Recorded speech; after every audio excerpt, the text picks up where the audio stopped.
Hello friends, welcome to Sri kids TV. Tamil கதைகள். விளக்கு வைத்த வீடு. ஒரு கிராமத்துக்கு பக்கத்தில் இருக்கிற காட்டில் 2 காகங்கள் அழகான கூடு கட்டி ரொம்ப சந்தோஷமாக இருந்தாங்களாம். அதில் ஒரு காகம் சொல்லிச்சான், என்னங்க இந்த வீடு நம்ம குழந்தைங்களுக்கு ரொம்ப அழகாக இருக்கும்ல அப்படின்னு. அதுக்கு இன்னொரு காகம் ஆமான்னு சொல்லிச்சான். சீக்கிரமா நம்மளும் முட்டைகள் இடுவோம், நம்ம குழந்தைங்களும் சீக்கிரமா வளர்ந்துருவாங்க இந்த வீட்டில், இந்த வீடு அவ்வளோ அழகா இருக்கு அப்படின்னு 2 பேரும் ரொம்ப சந்தோஷமா வாழ்ந்துட்டு இருந்தாங்களாம். ஒரு நாள் உணவுக்காக அங்க இங்கேயும் தேடி களைச்சி போன அவங்க 2 பேரும் வீடு திரும்பவே ரொம்ப லேட் ஆயிடுச்சாம். வரும்போது ஒரு கிராமத்து வழியா வந்த காகங்கள் அங்கிருந்த விளக்குகளை பார்த்துதான். தான் வீட்டுக்கு வந்ததும் பெண் காகம் சொல்லிச்சான், என்னங்க நம்மளோட வீடு எப்படி இருட்டா இருக்கு, ஆனா கிராமத்துல இருக்க வீடுலாம் பாருங்க எவ்வளோ வெளிச்சமா இருக்கு அப்படின்னு சொல்லிச்சான். அடா ஆமாப்பா, அதெல்லாம் நான் பார்த்தேன், நம்ம என்ன பண்றது, அவங்கெல்லாம் விளக்கு வச்சிருக்காங்க அப்படின்னு சொல்லிச்சான். அதை கேட்ட காகம், எனக்கும் ஒரு விளக்கு வேணுங்க, அப்பதானே நம்ம குழந்தைங்களும் சந்தோஷமா எப்பயும் நைட்லயும் விளையாடுவாங்க அப்படின்னு சொல்லிச்சான். காகத்தோட ஆசையை புரிஞ்சுக்கிட்ட காகம், சரி நானும் ஒரு விளக்கு எப்படின்னா முயற்சி செஞ்சு எடுத்துட்டு வரேன் அப்படின்னு சொல்லிச்சான். ஒரு நாள் பெண் காகத்துக்காக விளக்கு தேடி ஆண் காகம் அங்க இங்கன்னு ரொம்ப தேடி அலைஞ்சுதான். அதுக்கப்புறம் தான் கூட்டுக்கு வரும்போது ஒரு மின்மினி பூச்சியை கூட்டிட்டு வந்து காகத்துக்கிட்ட கொடுத்துதான்.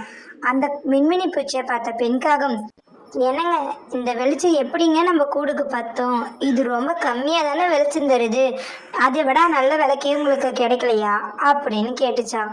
சரின்னு சொன்ன காகம் மறுநாள் மறுபடியும் தேடி அங்கே இங்கன்னு அலைஞ்சுதான். அதுக்கப்புறம் ஒரு வீட்டில் இருந்து தெரியாமல் திருடிட்டு வந்த விளக்கு எடுத்துக்கிட்டு தான் கூட்டுக்கு வந்துச்சான். அதை பார்த்த பெண் காகம், இந்த விளக்கு ரொம்பவே நல்லா இருக்குங்க, ஆனால் இதோட வெளிச்சமும் ரொம்ப கம்மியாக தானே இருக்கு அப்படின்னு சொல்லிச்சான். இதை கேட்ட ஆண் காகம் ரொம்ப சோகமாயிடுச்சான். உடனே பெண் காகம், ஏங்க நீங்கள் முயற்சி பண்ணுங்க, உங்களுக்கு இதை விட நல்ல வெளிச்சம் தர விளக்கு கண்டிப்பாக கிடைக்கும் அப்படின்னு சொல்லிச்சான். அதை கேட்ட ஆண் காகம் 3ஆவது நாள் மறுபடியும் போய் தேடிச்சான். அப்போ ஒரு கிராமத்துல நெருப்பு எரிஞ்சிட்டு இருக்கிறத பார்த்துதான். உடனே அதை எடுக்கிறதுக்காக அது கிட்ட வந்துதான் கருப்பு காகம். அதை பார்த்த ஒரு நாயோ, என்ன பண்ற காகம் அப்படின்னு கேட்டுதான். அதுக்கு காக்காவோ, எனக்கு ஒரு விளக்கு வேணும், அதுக்காக இந்த நெருப்பு குச்சி எடுக்க வந்திருக்கேன் அப்படின்னு சொல்லிச்சான். அதை கேட்ட நாய், ஐயோ நெருப்பு குச்சியெல்லாம் வேணாம், அது உனக்கே ஆபத்தா முடியும் அப்படின்னு சொல்லிச்சான். அதை கேட்காத காகம் தன் மனைவிக்காக அங்கிருந்து ஒரு நெருப்பு குச்சியை எடுத்துட்டு தன் வீட்டுக்கு பறந்து போச்சான். நெருப்பு குச்சியை பார்த்ததுமே பெண் காகத்துக்கு ரொம்ப சந்தோஷமாயிடுச்சான். நீங்க எடுத்துட்டு வந்த 2 விளக்கை விட இது ரொம்ப அழகா வெளிச்சமா இருக்குங்க, இது பார்க்கறதுக்கும் ரொம்ப அழகா இருக்குதுங்க அப்படின்னு சொல்லி பேசிட்டே இருக்கும்போது அந்த குச்சி எரிஞ்சு கூடும் எரிய ஆரம்பிச்சிருச்சான். அதை பார்த்த காகங்கள் உடனே கீழே இறங்கிட்டாங்களாம். நிக்காம எரிஞ்சு மொத்த கூடையுமே அழிச்சிடுச்சான். அதுக்கப்புறம் அங்க கூடு இருந்த தடமே தெரியலையா. அப்பதான் பெண் காகம் ஆண் காகத்துக்கிட்ட மன்னிப்பு கேட்டுதான், என் தப்பு தாங்க, நான் ரொம்ப பேராசைப்பட்டுட்டேன், நம்ம கிட்ட இருந்த கூடை வச்சுட்டு நம்ம சந்தோஷமா இருக்கலாம், வேண்டாத விளக்குக்காக நம்ம வீட்டையே இழந்துட்டோமே அப்படின்னு சொல்லிச்சான். அதுக்கப்புறம் ஆண் காகம் வேற ஒரு கூடு கட்டி அங்க போய் சந்தோஷமா இருந்தாங்களாம். விளக்கு வைத்த வீடு. இந்த கதையிலேருந்து நம்ம என்ன தெரிஞ்சுக்கிறோன்னா, காகம் தங்கிட்ட இருக்கிற வீட்லேயே ரொம்ப சந்தோஷமா இருந்திருக்கலாம், ஆனால் அது அடுத்தவங்களை பார்த்து விளக்கு வேணும்னு ஆசைப்பட்டது.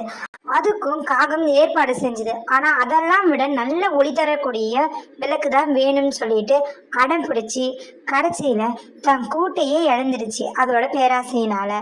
இதனால நம்ம என்ன தெரிஞ்சுக்கிறோம்னா, நம்ம ஆசைப்படலாம், ஆனா பேராசைப்படவே கூடாது. இதுக்கு தான் பெரியவங்க பேராசை பெரும் நஷ்டம்னு சொல்லியிருக்காங்க. Thanks for watching our channel. Like, share and subscribe us.